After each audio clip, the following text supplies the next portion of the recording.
राज्य विद्यालय गणशिक्षा मंत्री नित्यानंद गंड बड़ बयान जे राज्यर समस्त स्कूल को सकाल करने कि आवश्यक पड़े छुट्टी रखापी निर्देश दिखाई जिलापाल मानू ताले कौन रही संपूर्ण सूचना चलूँ जाना कि पूर्व पिला जब चाहूँगी से स्कूल सका हो कि ना स्कूल बंद रो ताले भिडियो टी निहाती लाइक करेंगे और अन्य सहित सेयार कर चैनल को निहाती सब्सक्राइब करेंगे। देखो राज्य में गुड़गुड़ी सह गरम जारी रही है पाणीपाग विभाग रिपोर्ट को देखी सकाल स्कूल और आवश्यक पड़े स्कूल बंद करने को जिलापाल पूर्व निर्देश दिखाई आज जाए ए निष्पत्ति बलवत्त रही आगु को स्कूल केमिति खोल विभाग अधिकारी सह आलोचना हो निष्पत्ति नि विद्यालय गणशिक्षा मंत्री नित्यानंद गंड कहते। सूचना अनुसार प्रबल ग्रीष्म प्रवाह दृष्टि रखी राज्यर 18 तारिख अधिकांश जिले में सकाल स्कूल होती सका 6:30 रु 10:30 जाए स्कूल क्लास होती। पूर्व निष्पत्ति अनुसार केन्दुझर देवगढ़ जगतसिंहपुर अनुगुल खोर्धा पुरी ढेंकानाल जाजपुर रायगड़ा कोरापुट कंधमाल कलाहांडी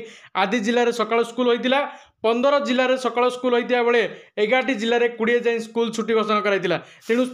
पाई बहुत बड़ अपडेट जे से 10टा रु 4टा स्कूल हेनी हम जदि सकाल स्कूल हम ना जुलाई 1 तारिख पर्यटन से स्कूल छुट्टी रही।